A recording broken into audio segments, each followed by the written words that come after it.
বাংলা দ্বিতীয় পত্রে তুমি কিন্তু কমন পেয়েছো। যারা ইংরেজি ফার্স্ট পেপারের সাজেশন চাচ্ছিলে তারা আমাদের আজকের এই ভিডিওটা তোমার টাইমলাইনে শেয়ার করে দাও।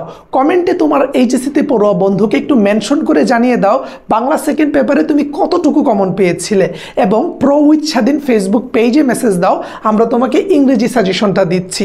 যারা ইউটিউবে দেখছো ইউটিউবের ফার্স্ট কমেন্টে আমরা পিন করে দিচ্ছি। তার আগে একটু জেনে নেই যে আমাদের ইংরেজি ফার্স্ট পেপার সাজেশনে আসলে আমরা তোমাদের জন্য কি রেখেছি। একটু খেয়াল করলে দেখবা আমরা তোমাদেরকে একটা ড্রাইভ লিঙ্ক দিচ্ছি। যারা বাংলা পরীক্ষার জন্য ড্রাইভ লিঙ্ক নিয়েছিলে একই ড্রাইভ লিঙ্ক দিচ্ছি, আমরা কিন্তু নতুন কোনো লিঙ্ক দিচ্ছি না। এখানেই সব কিছু দেওয়া আছে। বাংলা পরীক্ষার সময় এখান থেকে তোমরা বাংলা দেখেছিলে, এখন ইংরেজি পরীক্ষার সময় তোমরা এখানে ক্লিক করবা, করলে ইংরেজি ফার্স্ট পেপার সেকেন্ড পেপার দুইটাই পাবা। ইংরেজি ফার্স্ট পেপারে ক্লিক করলে এখানে কিছু আইটেম পেয়ে যাবা। বাংলা দ্বিতীয় পত্রের মতো ইংরেজিতে কিন্তু হুবহু তুমি কমন পাবা না, কারণ বাংলা প্রথম পত্র, ইংরেজি এবং আইসিটি এই তিনটা বিষয়ে কখনো সরাসরি কমন আসে না, আংশিক কমন আসতে পারে। কারণ এই ক্ষেত্রে অনেক নিয়ম জানা লাগে, অনেক রুলস থাকে, সেই ক্ষেত্রে বলে কয়ে কমন ফেলানোটা কিছুটা টাফ। তারপরেও কিছু সাজেশন আমি দেওয়ার চেষ্টা করব যার মাধ্যমে 60-70 নম্বর তুমি খুব সহজে একেবারে ডিরেক্ট কমন ফেলতে পারবে। আর প্যাসেজের যে বিষয়গুলো সেগুলো আসলে প্র্যাকটিসের উপর, প্যাসেজ বোঝার উপর। আমি যদি একটু তোমাদেরকে মনে করিয়ে দেই, যেমন কমপ্লিটিং স্টোরিতে কিন্তু তোমরা এইচএসসিতে কত নাম্বার পাবা? 15 নাম্বার পাবা। সো কমপ্লিটিং স্টোরিতে আমরা যে কাজটা করেছি, বিগত বছরগুলোতে এইচএসসি বোর্ড পরীক্ষায় যে প্রশ্নগুলো এসেছিল আমরা সেই প্রশ্নগুলো দিয়েছি। যেমন ঢাকা বোর্ড 2022 এবং চট্টগ্রাম বোর্ড 2017তে যেই স্টোরিটা এসেছিল সেই স্টোরিটা এখানে দেয়া আছে। ময়মনসিংহ বোর্ড 2022 এবং যশোর বোর্ড 2019-এ যে স্টোরিটা ছিল সেই স্টোরিটা আমরা এখানে দিয়ে দিয়েছি। স্টোরির টাইটেল দিয়েছি এবং শুরুতে কী রকম দেয়া থাকবে সেটা দিয়েছি, এবং ফুল স্টোরিটা আমরা এখানে লিখে দিয়েছি। সো সবসময় যে স্টোরি হুবহু কমন আসবে এমন না, নতুন কোনো স্টোরি নতুন একটা প্রেক্ষাপট দিয়ে তোমাকে লিখতে বলতেও পারে। সেই ক্ষেত্রে স্টোরি লেখার সিস্টেমটা জানা থাকলে তুমি যদি 20-25টা স্টোরি পড়ে থাকো তাহলে সেই আলোকে গুছিয়ে লিখে আসতে পারবা। তাহলে দেখো 15 নম্বর কমন পেয়ে যাচ্ছ। সিলেট বোর্ড 2022-এ কোন স্টোরিটা এসেছিল এবং ঘটনাটা কী ছিল আমরা সব কিছু এখানে সাজিয়ে দিয়েছি। সো তুমি যদি এতদিন কোনো বই কিনেও না থাকো, আমাদের এই স্টোরিগুলা তোমাকে 15 নম্বর পেতে অনেক বেশি সহায়তা করবে, এবং আমার বিশ্বাস এখান থেকে তুমি ভালোভাবেই কমন পাবে। যদিও কমন যদি ডিরেক্টলি তুমি না পাও, এই স্টোরিগুলো তোমার পড়া থাকলে বা জানা থাকলে তোমার পরীক্ষায় যেটাই আসুক সেটা লিখে আসতে পারবা। কারণ দিন শেষে প্রশ্ন কিন্তু আমরা করব না, প্রশ্ন করবেন কলেজের শ্রদ্ধেয় অভিজ্ঞ শিক্ষকগণ। সো তাদের কাছে যেটা যৌক্তিক এবং যেটা পরীক্ষায় কার্যকর মনে হবে ওনারা ওইটাই দেবেন। বাট বিগত বছরের প্রশ্ন অ্যানালাইসিস করে আমাদের কাছে যেগুলো গুরুত্বপূর্ণ মনে হয়েছে এবং যেগুলা ঘুরে ফিরে প্রতি বছর থাকে, আমরা সেই স্টোরিগুলোর একটা সাজেশন দিয়েছি যার মাধ্যমে 15 নম্বর তুমি কমন পেতে পারো। তারই পাশাপাশি আমরা যদি একটু খেয়াল করি, তুমি দেখবা যে গ্রাফ এন্ড চার্ট আছে। গ্রাফ চার্ট থেকেও কিন্তু তোমাদের 15 নম্বর থাকবে এইচএসসি পরীক্ষায় ফার্স্ট পেপারে। তাহলে 15, 15, 30 নম্বর তুমি পেয়ে যাচ্ছ দুইটা আইটেম পড়লে। এখন গ্রাফ চার্টে কিন্তু লেখার সিস্টেমটা জানা থাকলে তুমি জাস্ট 7-8 লাইন লিখেই 15-এর মধ্যে 12-13 স্কোর করতে পারো। সেই ক্ষেত্রে গ্রাফ চার্ট লেখার নিয়ম যদি তোমার লাগে আমাকে কমেন্টে জানাবা, আমি খুব শীঘ্রই তোমাদেরকে গ্রাফ চার্ট লেখার নিয়মটা বলে দিব। ওই একটা নিয়ম ভালোভাবে আয়ত্ত করতে পারলে তুমি গুছিয়ে যে কোনো গ্রাফ চার্ট লিখতে পারবে। সো এখানে আমরা বিগত বছরে বোর্ড পরীক্ষায় আসা প্রশ্নগুলো দিয়ে দিয়েছি, এবং এগুলোর উত্তর কিভাবে গুছিয়ে লিখতে হবে সবগুলো বোর্ড পরীক্ষার প্রশ্ন আমরা এখানে সাজিয়ে দিয়েছি। সো বোর্ড পরীক্ষার প্রশ্নগুলো যখন পড়বা এই ফরম্যাটে, এই সিস্টেমে, এই আলোকেই কিন্তু এই বড় প্রশ্ন আসবে। সো গ্রাফ চার্টের এই জিনিসটা দেখে রাখলে তুমি এইখানেও কিন্তু 15 নম্বর পেয়ে যাচ্ছ।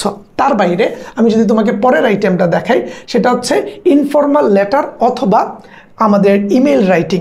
ইনফর্মাল লেটার অথবা ইমেলে আমরা দেখি প্রায় 10 নাম্বার থাকে। তাহলে দেখো আমাদের রাইটিং পার্টের যে 40, সেই রাইটিং পার্টের 40 কিন্তু আমাদের ইমেল এবং হচ্ছে তোমার ইনফর্মাল লেটার লেখার মাধ্যমে আমরা আয়ত্ত করতে পারতেছি। সো বিগত বছরে আসা গুরুত্বপূর্ণ কিছু ইমেল এবং গুরুত্বপূর্ণ কিছু ইনফর্মাল লেটার আমরা এখানে দিয়ে দিয়েছি। সো তোমার আলাদা করে আর কোনো প্রেশার নিতে হবে না, স্বাধীন ভাইরা সব কিছু সাজিয়ে দিয়েছে।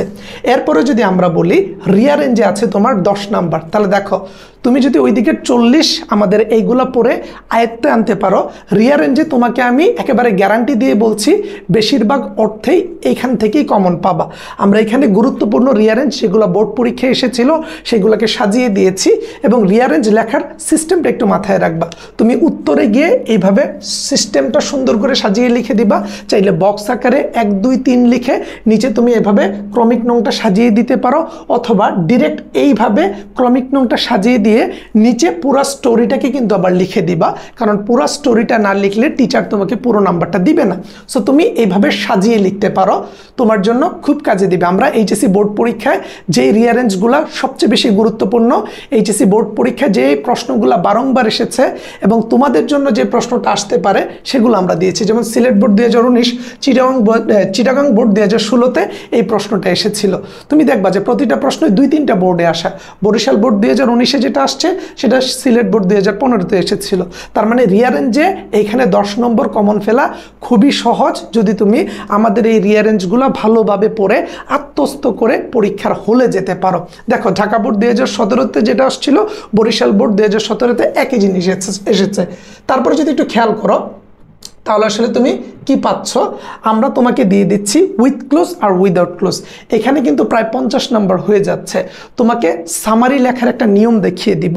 সামারি লেখার নিয়মটা দেখিয়ে দিলে সেখানে তুমি 10 নম্বরে 7-8 খুব সহজেই পেয়ে যাবা। সামারি লেখার নিয়মের যদি ভিডিও চাও কমেন্টে জানাবে যে ভাইয়া সামারি লেখার নিয়মটা দেন, আমি সামারি লেখার নিয়মের একটা ভিডিও দিব।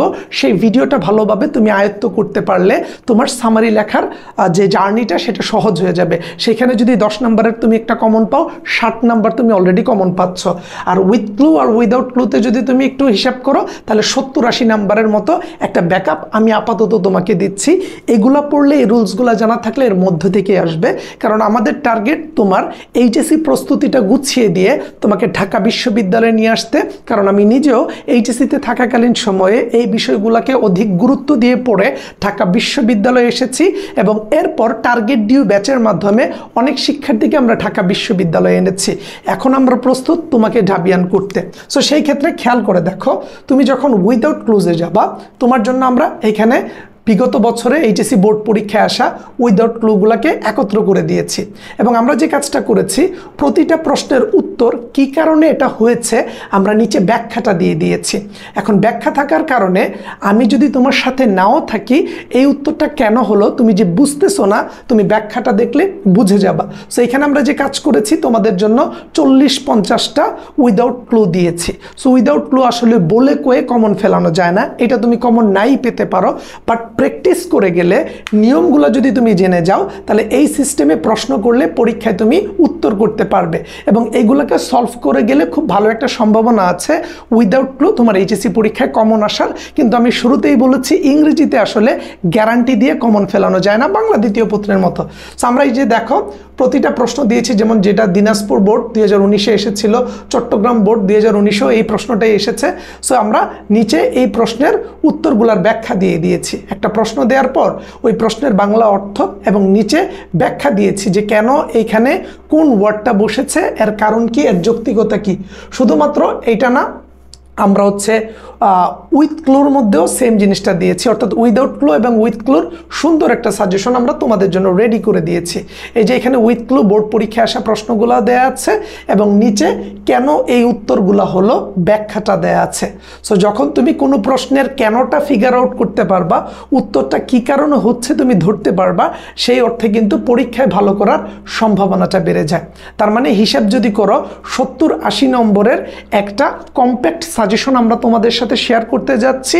এর বাইরে আমি তোমাদের সাথে সামারি লেখার নিয়মটা দেখিয়ে দিব, যার মাধ্যমে তুমি পরীক্ষায় কমন পাবে। আর বাকি জিনিসগুলো প্যাসেজের উপর নির্ভর করে, ইংরেজি ফার্স্ট পেপার যে যত ভালোভাবে প্যাসেজ পড়েছ, প্র্যাকটিস করেছ, সে তত ভালোভাবে পরীক্ষায় পার্টিসিপেট করতে পারবা কিংবা পারফর্ম করতে পারবা। সো দেখো দিন শেষে আমরা যে সাজেশনগুলো দিয়েছি, এত সুন্দর গুছানো সাজেশন উত্তর সহ আমার মনে হয় না তুমি অনলাইনে কোথাও পাবা।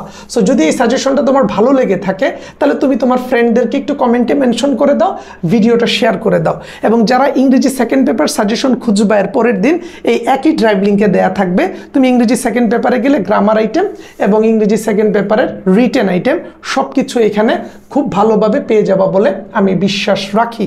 সো দিন শেষে আমরা আগে যে ড্রাইভ লিঙ্কটা তোমাদেরকে দিয়েছি একই ড্রাইভ লিঙ্ক আবারও দিচ্ছি। সো একবার পেয়ে থাকলে আর তোমার দরকার নেই, ওই ড্রাইভ লিঙ্কে যেয়ে ইংরেজি অংশটাতে যাবা এবং ইংরেজি ফার্স্ট পেপারটাকে ভালোভাবে পড়ে নিবা।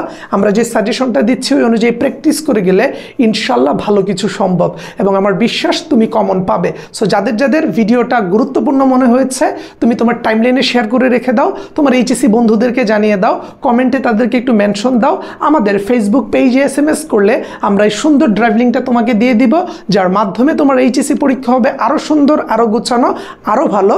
এবং এইচএসসি পরীক্ষার পর তোমাকে যে ঢাকা বিশ্ববিদ্যালয়ে নিয়ে আসার চেষ্টাটা, সেই চেষ্টাটা আমরা পুরোদমে করতে চাই এবং আমার বিশ্বাস তুমি ভালোভাবে যেভাবে প্রস্তুতিটা নিচ্ছ এইচএসসি পরীক্ষা শেষ করে 4-5টা মাস যদি আমাদের সাথে পরিশ্রম করতে পারো, তোমাকে আমরা আমাদের ক্যাম্পাসে নিয়ে এসে তখন সেটা তোমার ক্যাম্পাস হিসেবে তোমাকে ইন্ট্রোডিউস করিয়ে দিতে পারবো। আসসালামু আলাইকুম।